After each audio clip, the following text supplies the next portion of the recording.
Welcome back, ladies and gentlemen. We are on Beyond the Balance podcast hosted by TradeWinds, and I'm your host today, Ralston Turner, along with a very special guest today, Tim Humphrey. Tim, how you doing? I'm doing great. Thanks for having me. Yeah, man, thanks for being here. And for you guys that don't know, this is a special one for me because Tim has been, very successful over his career, and obviously we're both NC State alums. Go Pack. And so, when I was young, years ago, I always say things before pre-pandemic, post-pandemic. I met Tim, and he was very helpful in helping me kind of navigate some things. And so without further ado, Tim, we'll get started, man. So All right. I think the first question I've got is talk about your journey, man. You're from Fayetteville, North Carolina. Some people refer to it as Fayette-Nam. Where does that come from? Tell us a little bit about your history. Well, yeah, you're right. I am a lifelong North Carolinian. Grew up in Fayetteville, North Carolina, and came to Raleigh to go to NC State and never left the area. You call it Fayette-Nam. I think Fayetteville gets a little bit of a bad rap, but, where there's smoke, there's fire. But people call it Fayette-Nam for two reasons. One, it was, it's home of Fort Bragg, the nation's largest Army base, also Pope Air Force Base right there. So you have that military influence. It's a big military town, so Fayette-Nam. The other part, reason why people call it Fayette-Nam is it was sort of like being in Vietnam, like a war, a lot of crime and things of that nature. So, that's why they call it Fayette-Nam, but I wouldn't trade my upbringing for the world. I grew up in Fayetteville, and I had a good time, but I didn't know anything else, right? So, Fayetteville was home, and that was just, that was the world to me. I tell people, first time I left the country, I was already started my career, but my aspect of the globe was from Louisville, Kentucky, where my mom was from, to about Atlanta, Georgia. That's about as far as I had been until I started my career. And so, you have a very, very small perspective, but throughout my career, I've had the opportunity to travel the world. But yeah, I grew up. Go back to Fayetteville. I grew up dreaming of being like you, being able to play hoops, but not just at the college level. I was dreaming of playing for the Lakers. I love Showtime. I love Magic, and I had big time hoop dreams. You couldn't have told me when I was a kid that I was not going to be, power forward for the Lakers. Let's just say I didn't realize, number one, I wasn't that good. Number two, even if I was that good, how hard of a path that was, right? But I love playing basketball. I played all sports, but I really love basketball. And one of the things that I'll say is I love that I played all sports. I played basketball. I played football. I played soccer. I played tennis. One of the things I'll say, though, is I'm glad I did that because that showed me the power of team. And so even though I did not become a Laker, it showed me the power of team and the importance of being a team and having, that culture of winning and everybody doing their part to achieve a goal, right? And I've carried that with me throughout my career. As an individual contributor and as a leader. Just a little bit about me. So I grew up thinking I was going to play basketball. And I was pretty good when I was little. Probably wasn't good enough to be an NBA player, but I was pretty good. But then when I was 13, I had reconstructive surgeries on my feet. And I did one year and one the next year. So for about 2 years, I didn't play. About 2.5 years, I didn't play. And I had a long rehab journey. Luckily, my father was a therapist, so, we were doing rehab all day. Well, all day after he would finish work, we go do rehab.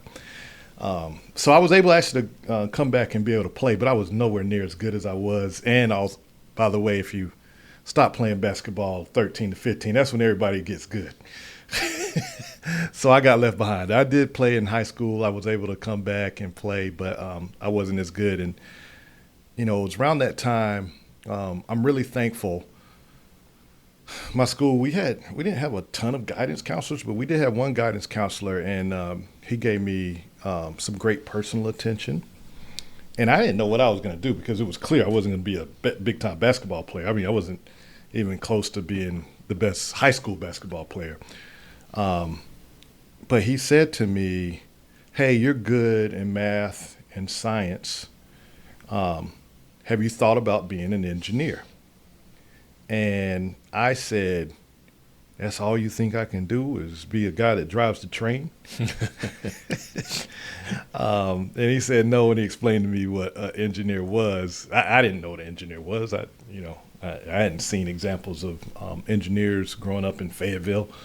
But he explained to me what it was, and then he took another step. He helped me get into an engineering camp up here at NC State over the summer. And I came up here over the summer, and when I came back, I was like, I want to be an engineer.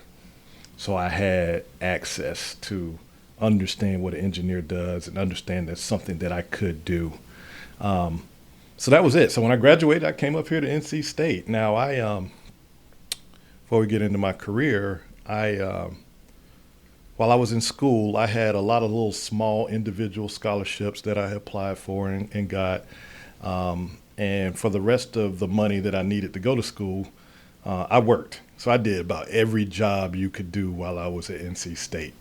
My first job, I worked at NC State in Stewart Theater as an usher.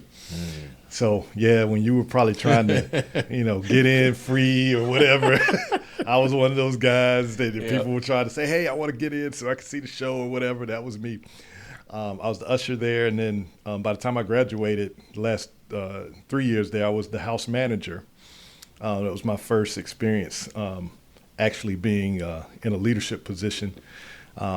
I also worked at the Rack Room Shoes. Mm-hmm. I sold shoes. I also was I was a janitor. I was a construction worker. I was a telemarketer. Basically, just about anything outside of the restaurant industry that you would pay minimum wage to somebody, 18, 19, 20 years old to do, I did it. And I had one of my semesters there, I had a roommate who was in his 6th year.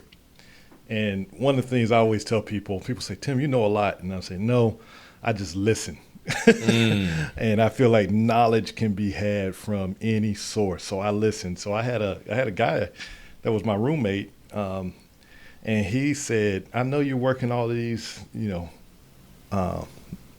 part-time jobs, but you also don't have a 4.0. And when you graduate, you need to have some experience so that you can get a good job when you graduate." And I said, "Okay." And he said, I would suggest you look into internships and even possibly look at a co-op because back then it's easier to get because people didn't want to give up their semesters. And so I started applying for internships and co-ops, and I must have got no less than 200 rejection letters. I kept them all for a while. I was that kind of guy, like taking receipts. And then finally, I got an offer for a co-op at IBM. And I was an electrical engineering major, but the job that I got the co-op offer for was a level 1 on the phone technical support technician. I was level 1 support, the guy you call up. And I loved it. And I'll never forget. Now, most of my jobs, I made about $4.25 an hour. That was minimum wage, I think. My shoe salesman job, I made $2 plus, commission. I got that offer letter, and it was $13.50 an hour. Imagine. I mean, you're a finance guy. Imagine tripling your income. And how good that makes you feel, right? Like I felt on top of the world. I've never felt more wealthy than when I got that offer letter for $13.50 an hour. It was great. So yeah, I went to IBM and I did a semester of work at IBM, and then I do a semester of school at NC State. So that meant I graduated later. But looking back on it, everybody was in a rush to finish in 4 years. Mm-hmm. And looking back on it, now that I had the benefit of hindsight, that was the best time of my life. Mm-hmm. Mm-hmm. It's not that life's been hard afterwards, but like the college experience, that was great. I'm glad I had a chance to do it for 5.5 years. I mean, you know what I mean. You're in a rush to get out of there, and then you're like, man, this is, this being adult thing is not all it was cracked up to be. I have, and I still give all the advice, like to someone young. I would say, hey, it's amazing how fast we are trying to get out of school. Like, I want to get out of school. I want to get a job. I want to make money. I want to do this and I want to do that. And I'm like, you have no idea that you're in the best years of your life, because it's as much as there are things about adulthood that are great, there are also so many things that you were like, dude, I could do without that. That's right. And the thing about adulthood is it doesn't stop. There is no summer break. There's no spring break. There's no, I don't feel like it today. It's like, no, every single day. Every single day. Adulthood doesn't matter. So I want to come back to something that you said. Okay. Just talking about when you made that jump, you've got the NC State, someone gave you the advice to do the co-op because you don't have a 4.0. One of the things I found in my journey from basketball to get into the real world is I had no idea what the job interviewing process was like.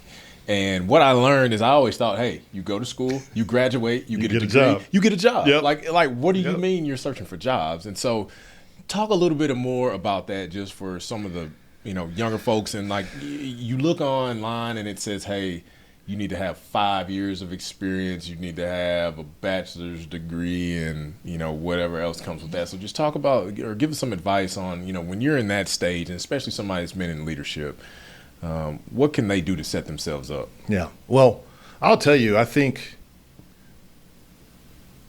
I told you I probably had 200 rejection letters when I was looking for internships and co-ops. I think it's even harder now. And so that's how hard it was for me because I didn't have the 4.0 GPA. In what way is it harder? I think because technology has moved so rapidly, over these past 30, 40, 50 years, and especially over these past 3 to 4 years, that it is taking away a lot of the things that were valued in entry-level jobs. So I think it's even more difficult today to make yourself a viable candidate for a job because some of the things that were considered, big time skills aren't considered as big time skills in today's environment. So, sort of like you, I thought it was I go to school, I would get this job, right? I get my degree, and I got a taste of it looking for internships that no, it wasn't that easy. One, a lot of internships, I didn't even qualify to be able to apply for because they were like, we want somebody who has a 3.5, or at a minimum, you have to have taken, this many circuits courses, and I wasn't even that far in, right? So a lot of them I didn't even get to apply for, and then the ones I did apply for, I just on paper wasn't as competitive, and I had no concept of how you look to other people on paper, how much that mattered. I had no concept of that until I went on this journey. And that's sort of what my roommate was saying, like, you're going to need some experience because on paper, unless you have a 4.0 with no experience, you don't look great. And so today it's even more challenging, right? I think it's even more challenging. Employers expect a lot more skills for you to bring into a job, even at an entry-level position, right? Gone are the days of we will train you for a few years and let you come along. No, employers now expect you to come in and learn that environment, but then providing value quickly. Yep. Which that's a whole different paradigm. And then you mentioned another thing. I got minimum wage jobs. Those were easy, right? Like I got the job at the Rec Room Shoes, the Stewart Theater, the janitor job, the construction job. Matter of fact, one of my jobs, they tried to get me to quit school. And I was like, hey, there's no way I can do this for the rest of my life. I'm not cut out for construction, right? Yeah. But I didn't realize how important the interview was. And,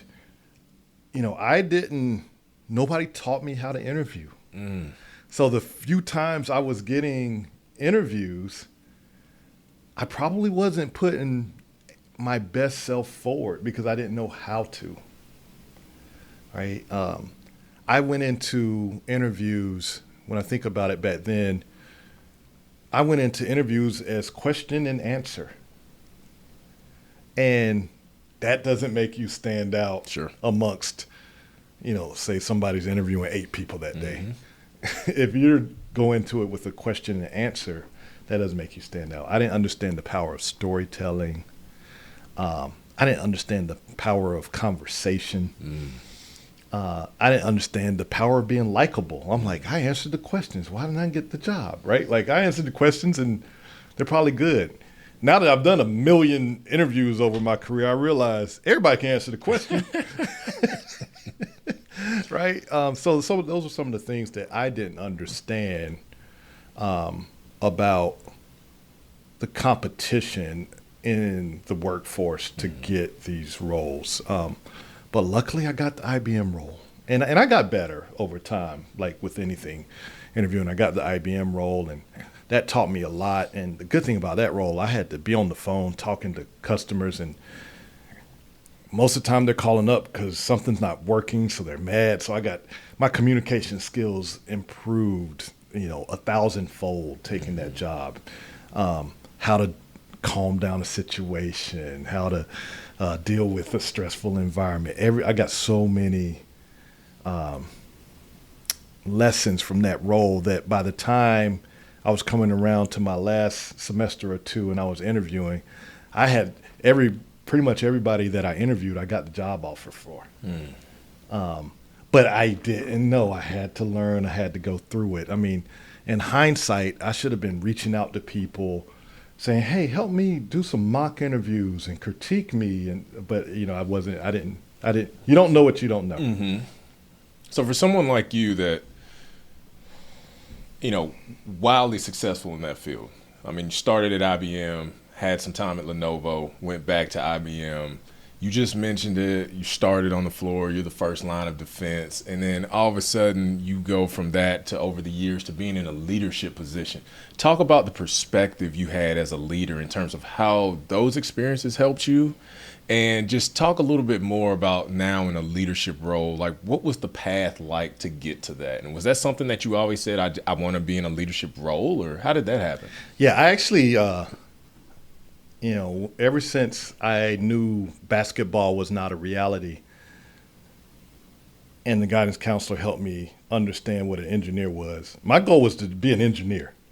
So when I had my job offers, one of them was for IBM, but not in the technical support area, but in the development area for PCs as an engineer in the lab. And that's the role I took. And so I was happy. I was living my dream. I had made it. I was, being an engineer, and I was doing engineering work, and I had great coworkers. Some of them are my friends still today. I loved it, and I was learning a lot, and I was able to put what I had learned in school to use. So I just thought I was going to be an engineer forever. Like, that was it for me, right? And I sort of got thrust into leadership. It wasn't my path. If you would have asked a young 23-year-old Tim what ultimate success in your career would have looked like, I would have said, if I could be a senior engineer at some point, because that's how much respect I had for the senior engineers, then that would have been a successful career. But I got thrust into it. So I wasn't thinking about being a leader, a manager, an executive, a vice president, anything of that nature. And for me, the path was, I was so happy to be in that lab, and I was around a lot of very experienced people that had been developing PC for years. So I was like a little sponge, and I was just soaking up all the knowledge. And I just always wanted to be around the engineers that were working the hardest aspects of development. And so I would do things that would allow me to be around them. Like, I quickly learned the senior engineers didn't like to have to do any soldering. And so when they would be running a lot of tests and stuff, I would say, hey, I'll solder for you. So for those that don't know what soldering is, like me, explain what soldering is. Soldering is the aspect of, if you have, I'm going to make it as simple as possible. If you have an electronic device, all the components have to sit on what we call a circuit board. And so when you're making a change to that circuit board, in order to make the current go between one component to another, you have to make sure it's attached via solder. In solder, you use an iron that gets hot, and then you have sort of a coil of what looks like really thin Reynolds wrap. Mm-hmm. And when you apply the heat to it, it melts and instantly hardens and forms a path for current and electricity to flow from one component to the next. So that was very menial for the senior guys. So I would offer to do it, and that would let me be around. So I quickly learned all the equipment, all their techniques. And then an interesting thing happened in that lab. I'd say when I started there might have been 25 people in the lab, and I was, starting out, I was probably the 25th best engineer in that lab. But I was quickly learning faster than a lot of other people. And people had their specialties and didn't really branch out, but I just wanted to learn everything. And then people started retiring. Some people started moving on. So I was moving up in my knowledge, and the people at the top end were moving away. So pretty soon, just by a little bit of circumstance, I was one of the top engineers after a couple of years.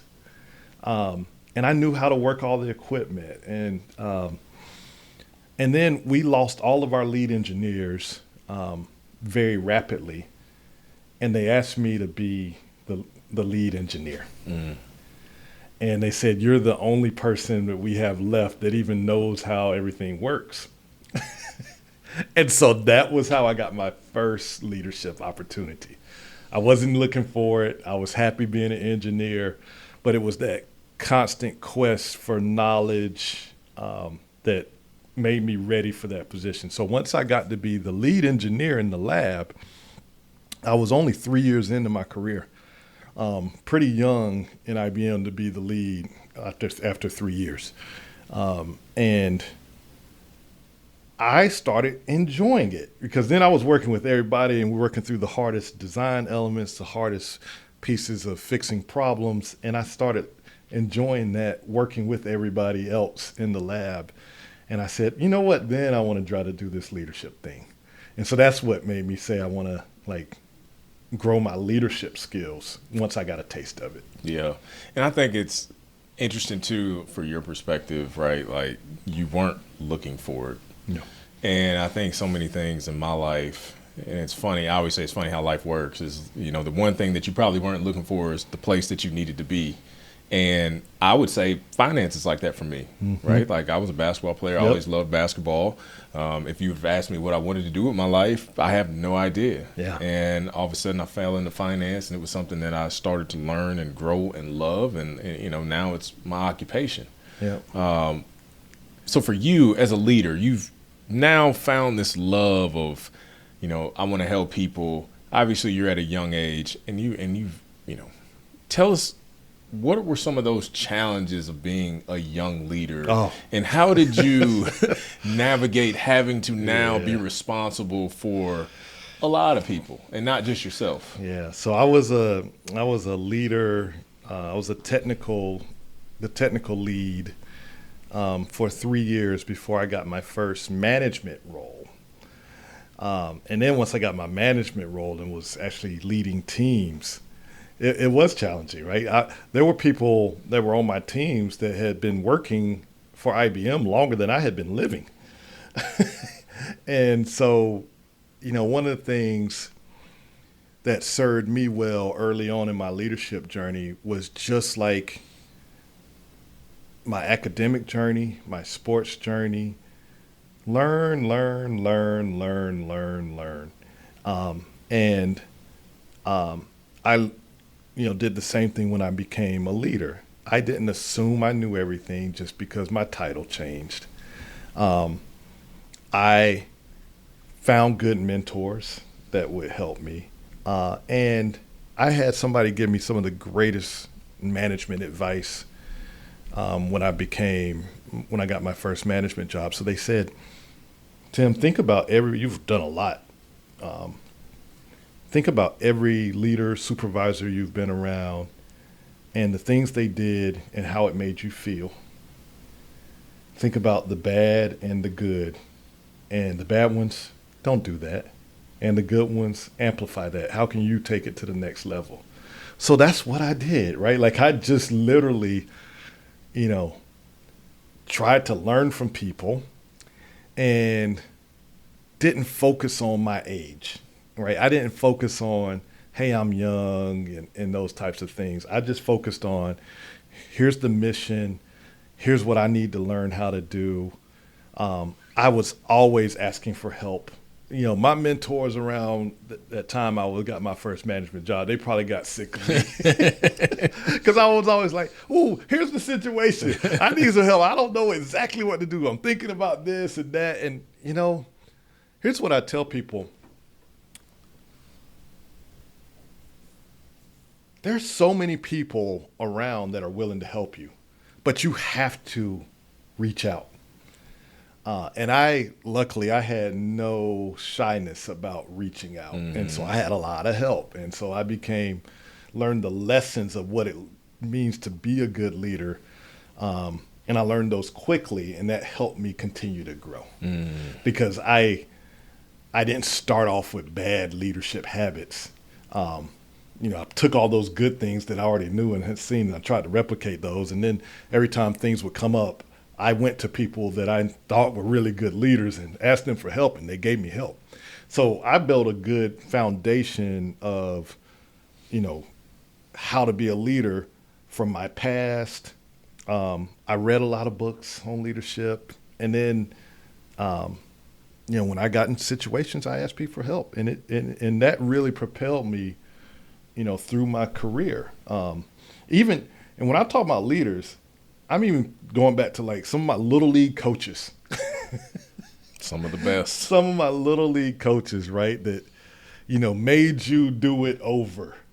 But when they made you do it over, it wasn't because they were being mean. It was because they wanted you to be better and they knew you could be better, right? And you know how that is. Oh, yeah. Right?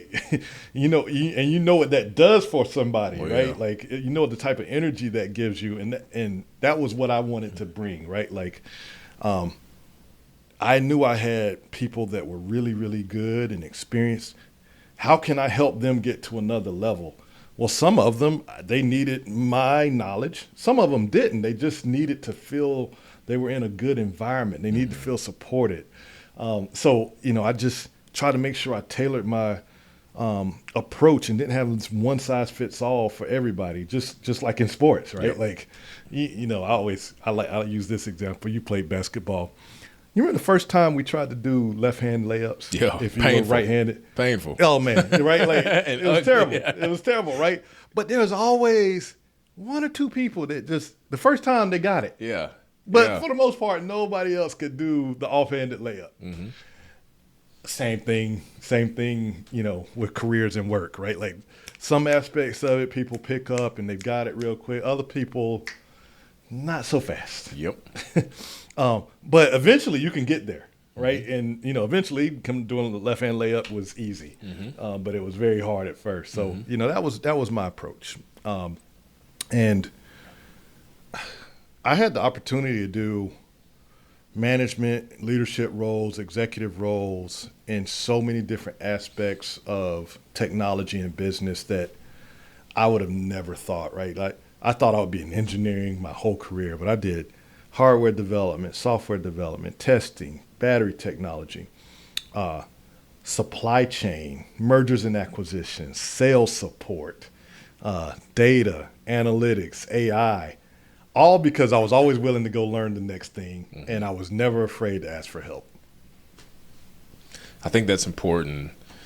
You know, it sounds like you had the humility to be able to learn, the humbleness to be able to learn, the wherewithal to be like, hey, I don't know this, I'll go ask somebody. And I think that sometimes it's hard for a lot of people. You know, leadership comes in many forms. Mm-hmm. You know, I don't think leadership looks exactly one way, but I do think the constant amongst those is you get the best out of people when they feel like you care about them, they feel seen, and they feel That's right. heard. That's right. You know, you were at IBM or in your tech career for 30 plus years, you know, a lot of those years as a leader. And, you know, you even had to lead through some tough times, a pandemic. That was probably one of the toughest times. National uprise Yep. with the death of George Floyd. Just talk about navigating that as a leader, and just what are some of those lessons that you learned by going through some of those tough times? Yeah. You know, when I think back on my career, you mentioned a couple, the pandemic, George Floyd, even in a micro level, when I was getting into management, our division in IBM, the PC business in IBM, was not very healthy. We were losing money. The year before Lenovo bought us, we lost $1 billion. Oh, So I even went through bad economic aspects. And then, you know, I went through 9/11. I went through the market crash in 2008. So, you know, I just seen a lot. And what I will tell you is every big inflection point that I've had the opportunity to see, all of them have been different. And, you know, when COVID was starting to happen, for example, I'll pick on that one.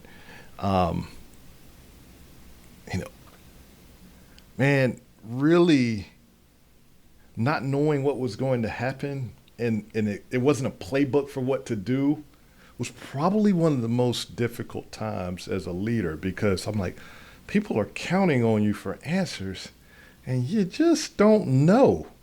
And nobody had the answer, right?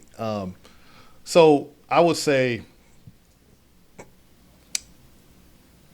you touched on this earlier, but being willing to do the work and find a path forward is something that I've always relied on heavily, right? So if it's, you mentioned George Floyd's death, didn't know what was going to happen, but working to find a path forward for people is my approach, right? Like, all right, let's go figure it out.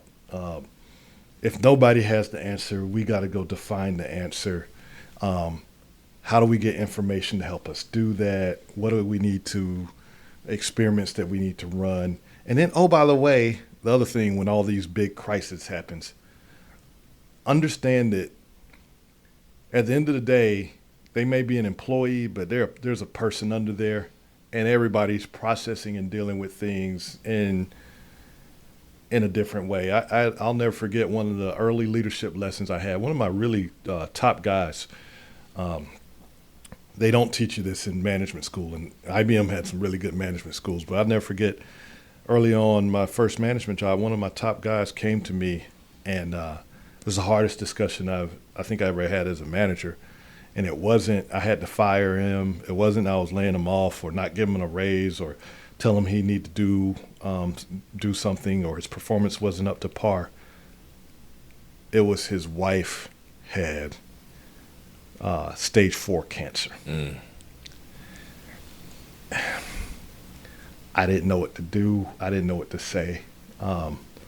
And, you know, he found out, you know, some people find out they have cancer early. They found out late. So I believe it was stage 4 cancer she had. And I felt so helpless. And,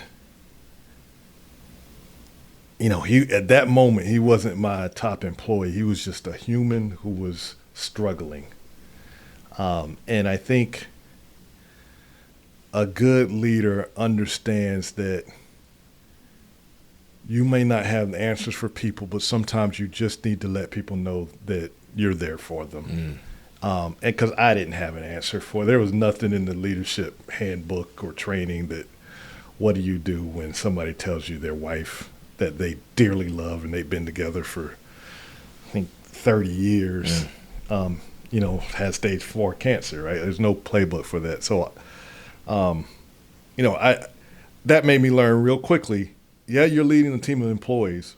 All these employees are people, and everything that affects people can happen to them. And when you don't know what's going to happen or the future is uncertainty, you have this major disruption, pay attention to them just as people. Be there for them just as people. And so that was a lesson that moment taught me that then carried with me into these other things. 2008, the market uncertainty, COVID uncertainty. But I was like, you know what? At the end of the day, let me connect with people as people, and we'll find a path. George Floyd, same thing, right? And so that's just sort of been my approach. And it served me well. And, even me, right? Like as a person, when I'm going through something, sometimes you need somebody that's just wanting to listen. Sometimes you need advice. Sometimes you need people to distract you, right? And I think that all of those elements make up a good dynamic leader.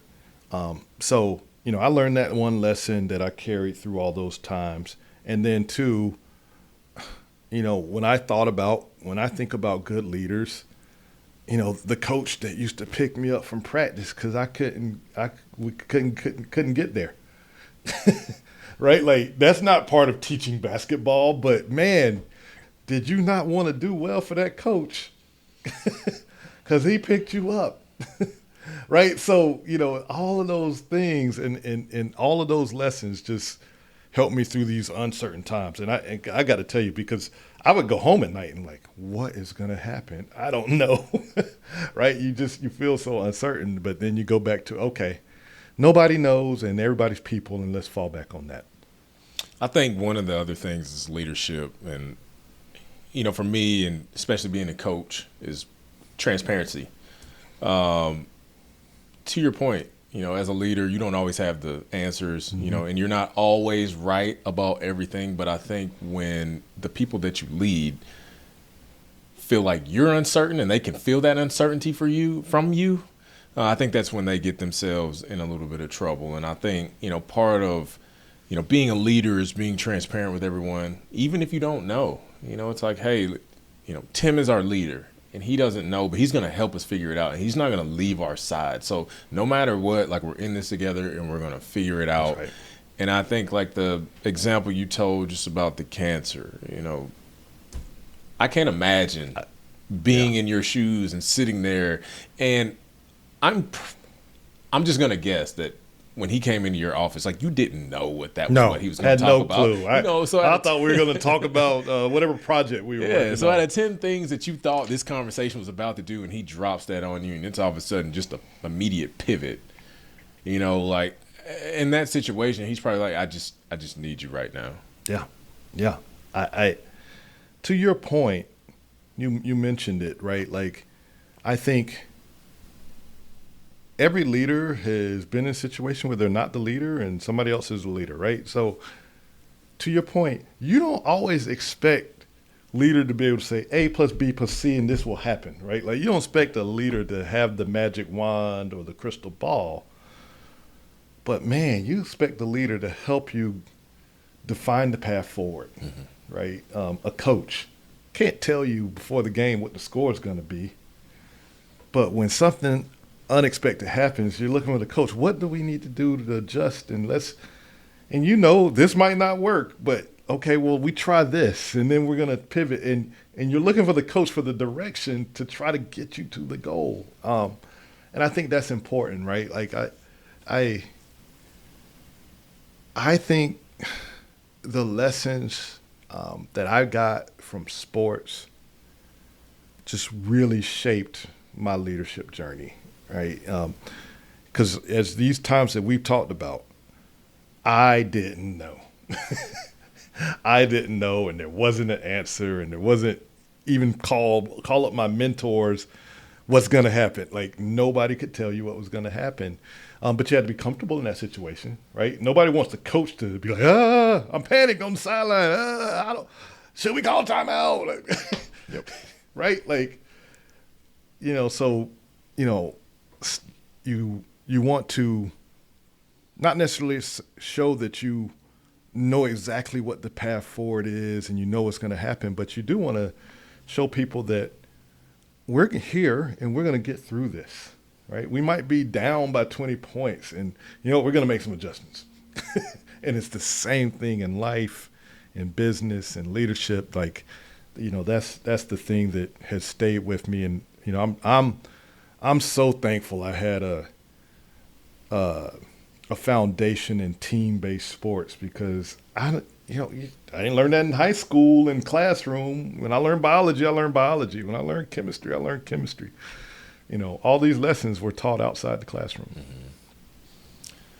You had a career change Yes. recently. Yes. After 30 plus years and IBM, Lenovo, and in the tech sector, moved on to Wake Tech. Tell us a little bit about your title. Tell us a little bit about how that came about. And, obviously I saw where you mentioned that was a purposeful move for you. Just talk a little bit about like what purpose means for you in this stage of life. Yeah. It's funny because for most of my career, life was sort of about two things. It was working hard and playing hard. So I was one of those very intense people, like to, on my work, do all my work. The business demanded it, right? It was like I said, we went through stressful times. And then when I had time, I like to play hard, have fun,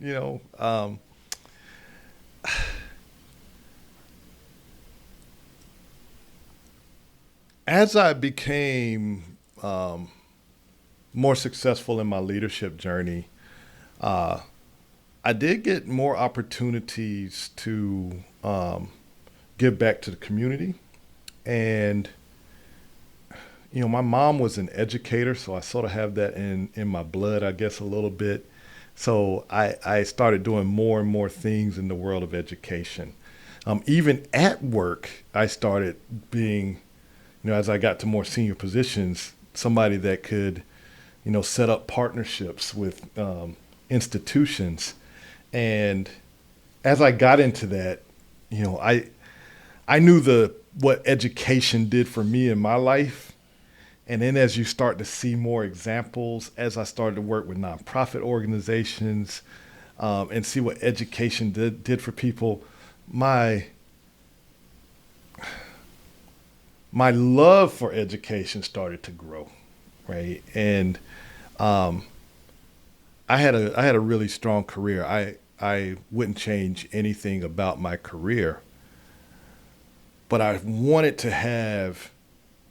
One thing about leadership is like you want more and more impact. And for some people that comes in different shapes and sizes, and I think that's okay. Some people want more people to lead. Some people want bigger revenue targets. Some people for me, I wanted more personal impact. And the opportunity to come into higher education, and specifically Wake Tech Community College, was great. I had long been a supporter of Wake Tech, both with my time and financially. And the opportunity came forward for that I could, join the Wake Tech team and be part of delivering a high quality but affordable education for a lot of people where education might be almost out of reach. Mm-hmm. Because I think that for so many people it's the only path, and it has to be. Education costs in this country have skyrocketed, And so a really, low cost, but at the same time, extremely high quality education is key. So I had the opportunity to do that and be part of this mission, which I'm an engineer and I'm a techie, so I love tech, but being part of making a difference for the community and people was it's just something that just gives me purpose. So that was when I was talking about my move to Wake Tech and you were reading that article, it was like, man, here's an opportunity for me to be part of something that I've always believed in. And oh, by the way, I think I mentioned my mom, but my mom was an educator. She was a kindergarten teacher most of her career. And then at the tail end of her career, she went to community college. She went to Fayetteville Technical Community College. She started the early childhood education department as a unit of one and built it up, got it to the point where it was sustaining, and then she retired. So part of it is, I think education is a little bit in my blood. I've always been a lifelong learner. That's how I've been able to do so many different things, because I've never been scared of learning. My mom put that into me. And now to be part of giving that to people, it's just, the purpose is so overwhelming, right? I get up every day and I'm like, today is about making a student successful.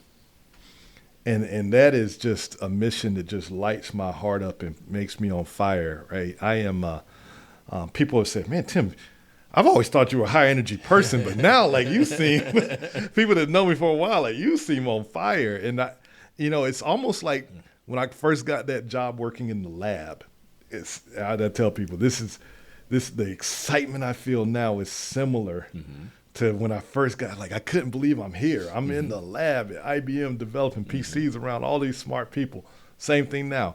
I'm at a community college that has all these talented people, and we're giving something to people at such a low cost that they can afford it and they can change their lives, right? Some people, it's this or crime. It's this or I have no way to provide for my family. And what we're doing, especially in this area, when we think about, this is a great place to live. We're always ranked high and that kind of stuff. But there's still people here that are struggling. Yep. And to be part of taking our region to a level where people have economic mobility, man, that's special, right? Mm-hmm. Because, that very well could have been me growing up. Right? I was fortunate, to be able to have what I had and, had parents that were really focused on my education. And so I always sort of did good in school and have a guidance counselor to steer me towards engineering, all those things I had. But not everybody has those, right? And I recognize that. So that's what it's about, purpose. And, they put me over, I'm a provost. Still figuring out what a provost does. But I'm over our business and our IT programs. I also have part of business is our culinary program. So I've got the culinary, hospitality management, and baking and pastry, which is not good for my waistline. But it's a great team. I love that team. And then I also have customized workforce training where, we talk and you see in the paper this company's moving here and things of that nature. When they have customized learning and training needs, they can come to Wake Tech and we can provide that as a service for them for free. Well, as part of what we offer as part of our taxpayers' dollars. And so, that's my mission. I've got a great team. I've got fantastic deans, and I got great department heads and professors. As I came over and I saw the experience that some people had, I'll pick on one, our simulation and game development. When I met the department head, man, he's developed games for a bunch of different companies, and I was like, wow, what a great person for them to learn from. Likewise, our all our people have really great experiences. And it's part of bringing that high quality and affordable education. And I'm glad that we have the community college system that we have here in this state. Now that I'm in this world, I've been in this world for 3 months. I appreciate what the emphasis we've paid on it. Because other places, not so much, right? The community colleges don't have the type of resources that we have at Wake Tech. And so we're in a real fortunate position to be able to have this as an asset for our community. Yeah. Switching gears just a little bit. All right. I've heard you mention that or refer to yourself before as a nerd. I am, big time. So let's talk a little bit of basketball and nerding out a little bit. All right. NBA Finals or? NBA, well, basketball in general, sports in general. All right. So much has been said of analytics. You are in that space. Just talk a little bit about how you view analytics, because the thing that frustrates me as a former basketball player, right? I think analytics tells a story. It is a tool that you use to think about how you're making decisions. Like, am I making this decision? Does the numbers support it or not? And sometimes you hear stories about the way analytics are used. It is pretty much the decision maker. And I just think that there has to be some human element component in that says, all right, hey, these numbers support this, but also this is what I see. That's right. So just talk a little bit about analytics and, just how you see it and what is your thought process around using numbers to make decisions? Yeah, so for the audience, I know you know this. My last role at IBM, I was the chief analytics officer. But I've been involved in the world of data analytics and AI going back to before it was really popular and a big thing. When did that trend start? Like, is AI something that has just developed, or is it like, did you see this coming a long time ago and now people are just now starting to see it? I'll tell you a fun story. My senior design project at NC State back in 1996 was an artificially intelligent search engine. That was my senior design project. Wow. Okay. Now it was on a small scale, but AI has been around for quite some time, right? I mean, when you think about AI, what we've seen recently is the rise and the introduction of generative AI over the past 4 years or so. But the concepts of artificial intelligence has been around for a long time, even back before 1996. But we've had a lot of breakthroughs over time, right? The IBM, IBM won in chess, and I forget what year that was. But beat the chess master way back in, I forget the year. I can remember sitting in a lab watching that chess match. Watson played Jeopardy in 2011, I believe that was, right? And then you had OpenAI and ChatGPT in whatever year that was, 2022, and introduction of generative AI, and it's just taken off from there. So what I would say is, it has been a continuum of progress, and that's how technology is. I always tell everybody, like, one thing you need to be ready for in technology is, for whatever you learn and whatever you know right now, it's probably going to be outdated. The half-life of a skill used to be, you learned a skill that carried you for your entire career. Now, depending on what research you believe, the half-life of a skill can carry you anywhere from 2 years to about 5 or 6 years. So, there's going to be something else, and it's going to be better ways to do it. And now that, technology is moving fast, we just think about what's happening. I would, a lot of people show the progress of technology since the Industrial Revolution. Not like I'm a historian or anything, but I think about what happened after the wheel was created? How much explosion of things happened? And this feels like that, right? Like this feels like one of those wheel moments, or the internet, right? Like what happens after that happens. And so what I will say, getting back to just the core of your question, is having been in this space for a long time and help people use data, use analytics, use artificial intelligence to accomplish their business goals, whether that's increasing revenue, whether that's saving expense, whether that's improving customer satisfaction, improving productivity. Information can help you do that, right? Information can help you do that. Even in sports, it can help you do that, right? One of the things I like to do for sports people, can I put you on the spot? Sure. All right. Now, I know you're a basketball player, but me and you, we both love football too. Unfortunately, you like the Cowboys. I know. And, that's going to be my cross to bear for a long time, because they seem to just can't get right. But anyway, we did this thing back in 2015, and we had the NFL statistical set for many, many years that we were able to get our hands on as an analytics team. And I remember getting this, and we were trying to perform some experiments, and the question was, what is the number one predictor of fumbles?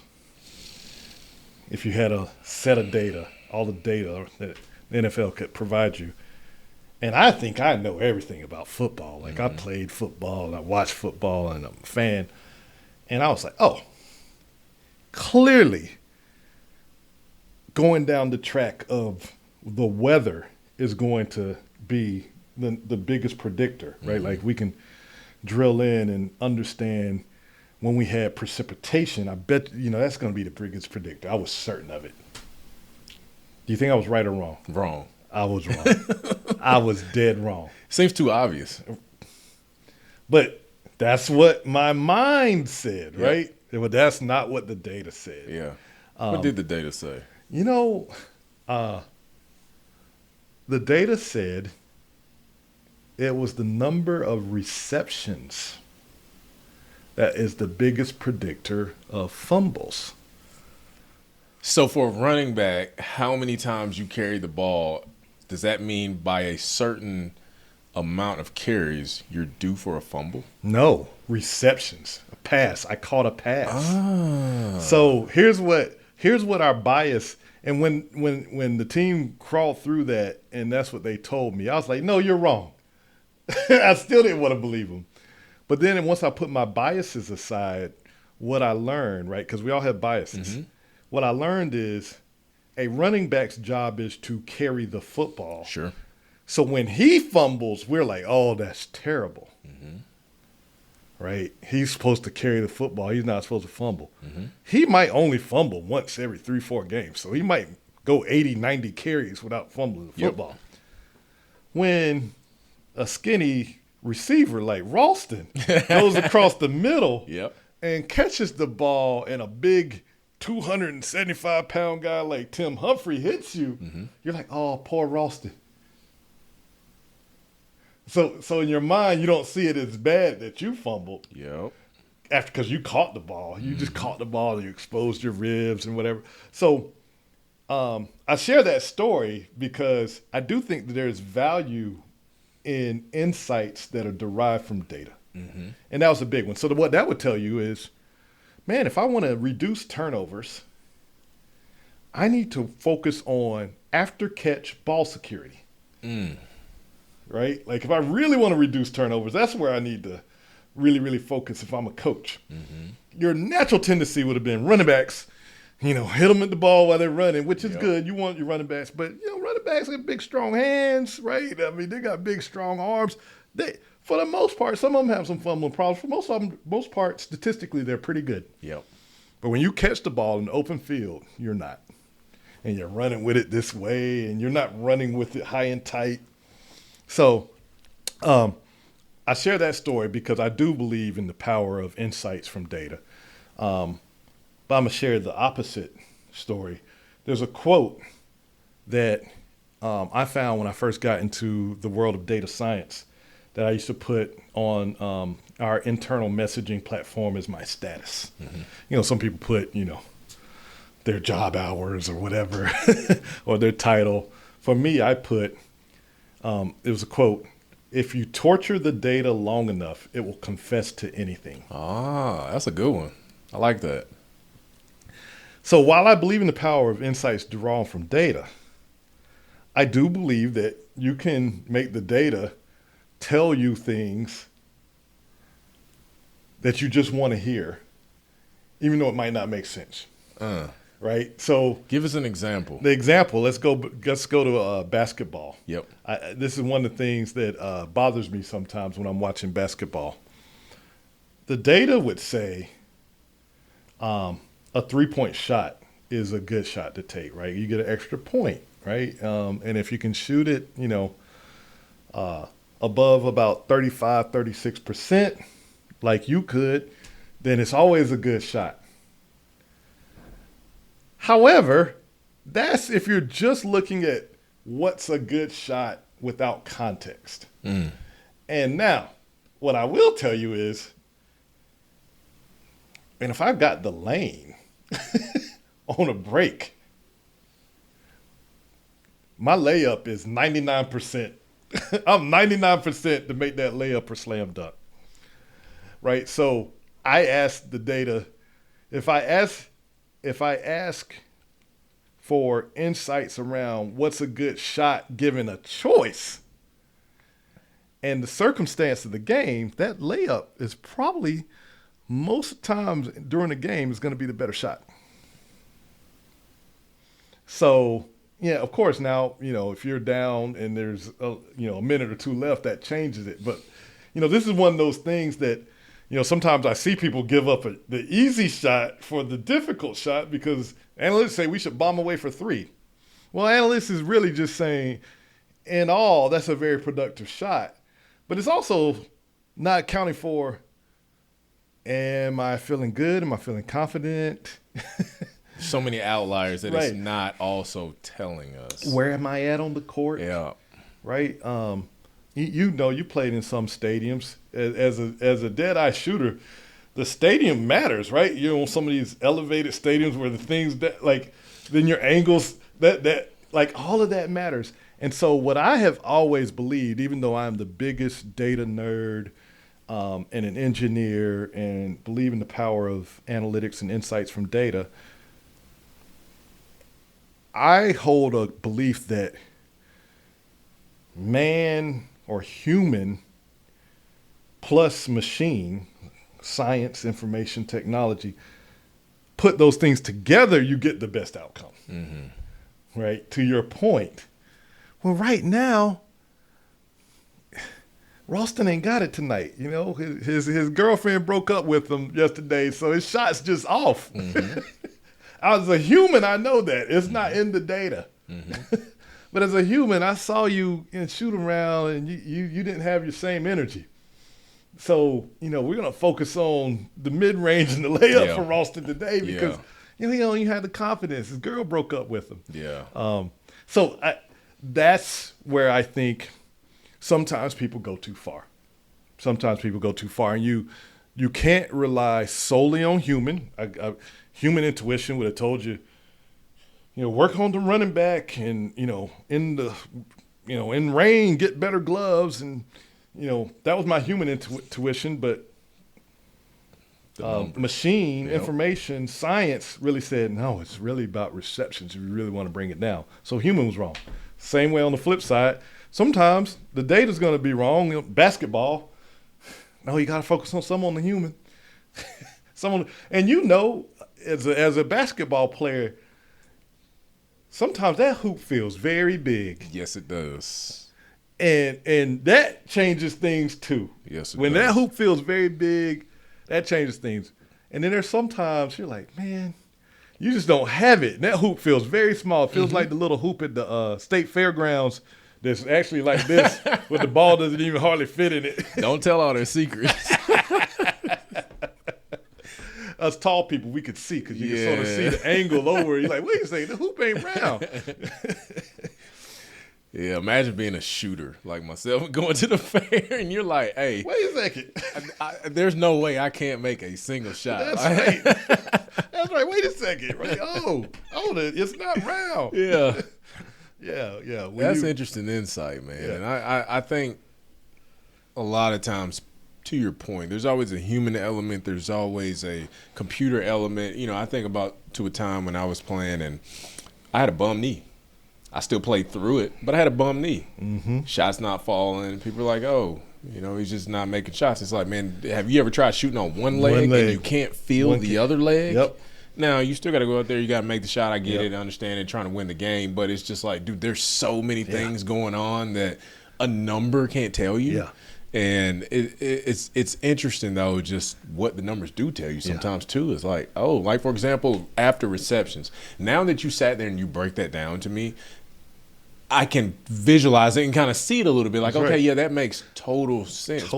I was like you, man, when you were talking about what's causing fumbles, it's got to be the weather. Yep. It's got to be the running back. It could even possibly be the angle that they run. You know, it's got to be something there. I never would have thought about a reception. It's too obvious. Yep. And I think about there's so many factors. That's why, like, I'm a technologist, I'm a geek, I'm a nerd, I'm a data guy. But human plus technology together, that's the powerful formula, right? Because human, to your point, when your knee is bad, even though you're able to still run and play, man, you're thinking about how you're landing. Guess what you're not thinking about? Your follow through. Right? Because you're like, oh, let me compensate a little bit, right? Or you also played in a time where it wasn't illegal to get in your landing space.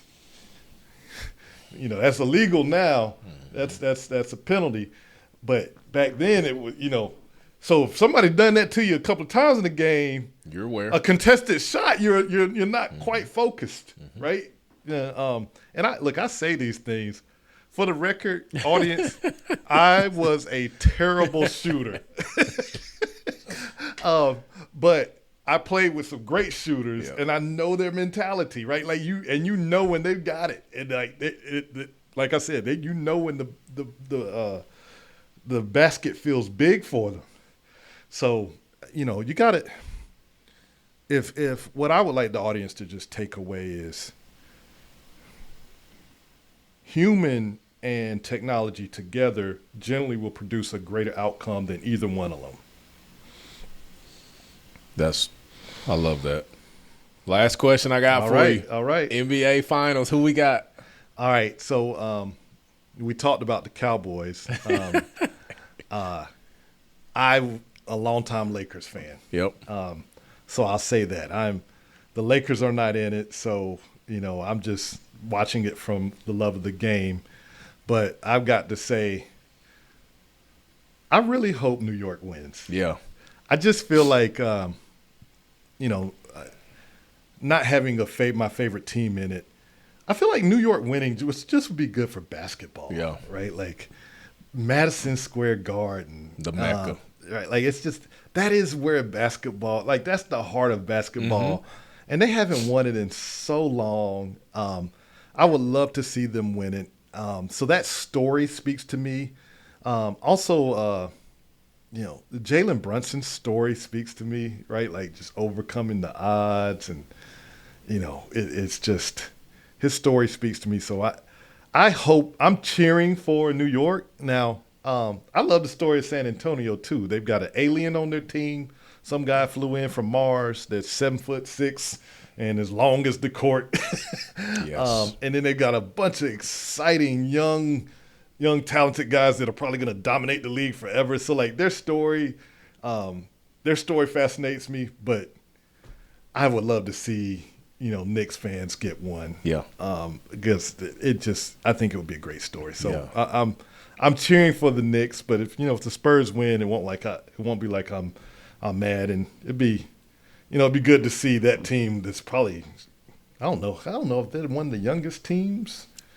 They probably got to be one of the youngest teams. They've definitely got young talent to for play sure. in the finals, and if they win it, that would be something. But no, I got to go for the Knicks. Yeah.